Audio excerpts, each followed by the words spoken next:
Greetings, Honorable Speaker, sir. Today I take this house to a small train journey.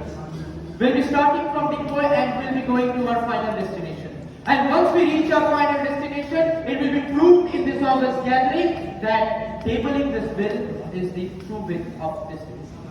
Honorable Speaker, sir, we start our journey. We are into the train and we reach our first junction. We reach the junction 1. The junction 1 is none other than the dissection of this bill. It's very important in this moment of time that we first of all understand what is the bill which have been produced by the proposition bench members. And for that we have to dissect the bill. And when we dissect the bill, we can clearly see that the bill can be divided into two parts.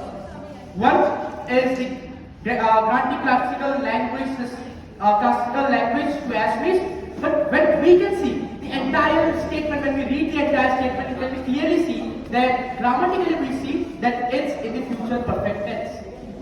But classical Assamese language have been already declared as a classical language, which means grammatically this stands null and void.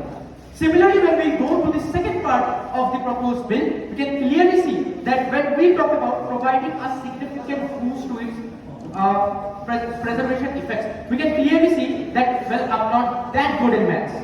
But we know if we have x and that x is 100 and 2% of 100 is 102.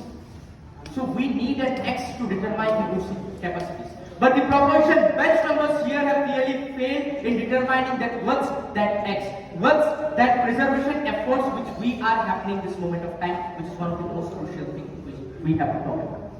The journey keeps moving. Now we move towards our further junction, and we reach, after some time we reach our junction 2. And the junction 2 is the constructive arguments. Honorable Speaker, sir, in this moment of time when we see the 7th report of the Committee on the Official Language, we have seen the Kannada language, which was granted a classical language in 2008, when the entire report in 7th report clearly mentioned that more than 50% in the urban areas, the students sitting in the examinations cannot even read or write their local language.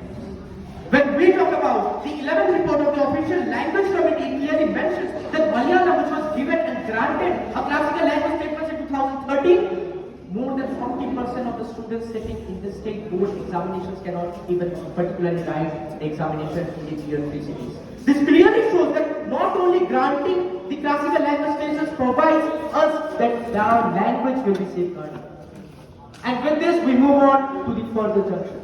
The train keeps on moving. And sometimes when we are traveling with the Indian Railways, sometimes our passengers, when we are sleeping, we can see that our fellow passengers sometimes are snoring very high and we cannot sleep.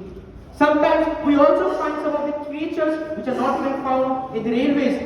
And similarly, when we were traveling, I found a chameleon.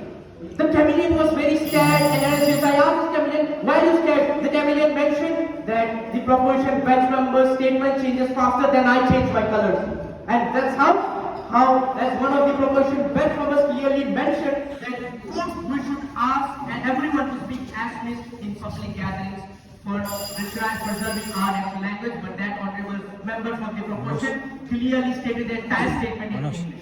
And then mentioning about this. And then we reach our final destination. And if still the proposition bench members are adamant to their own statement, I just remember a quote by Stephen Hawking that the greatest enemy of knowledge is not ignorance.